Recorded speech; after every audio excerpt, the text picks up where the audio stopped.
Okay, hopefully you can see this all right. Haven't done this in a while.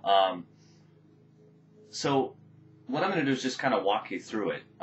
There's three chords, D5, which is just like playing D, but just the two fingers is all you'll need, which is cool because to go to the C sus2, I'll move those two fingers down, and I'll have the C sus2. The only difference between C sus2 and C add 9 is whether or not there's an E in it. So, to be perfectly honest, they kind of, I would play them both the same, but it doesn't matter. They have D, C sus2, which means there's no E in it. If you add your first finger there on the 4th string, you get the C add 9. The top string with the pinky on the 3rd fret, it doesn't matter. It doesn't change the chord name. So if I leave it out, so I can kind of clunk it out if my 3rd finger does so. That's probably what's going on at the beginning. So what I'm going to do is I'm going to treat every 1/8 note's worth of time as a down and an up. So there's going to be two things that'll happen.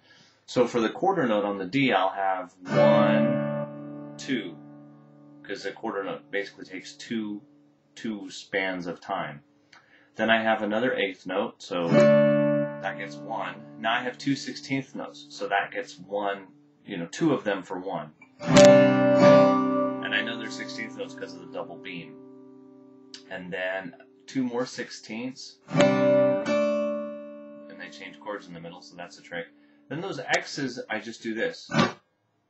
And all the way back up, hit that C, and then back to the D for an 1/8. Now I have 2 16ths, but they're single notes. Now an 1/8 for a single note, an 1/8 for the chord. The wakas, as I call them, for 2 16ths. And then the G for the 1/8. Now there's a tied 16th, so I skip it, and then I come back up for the other 16th, and then 2 16ths, and then that 5th fret for a quarter note. So if I speed it up just a little bit and smooth it out, I'm going to get this.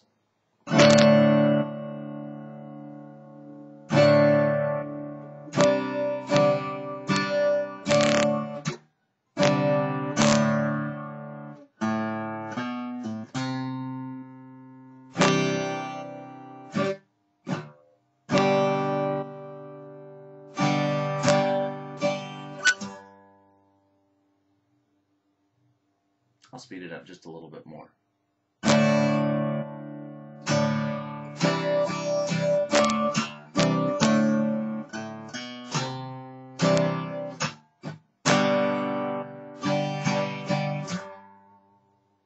If I speed it up a little more, almost to full speed, I get this.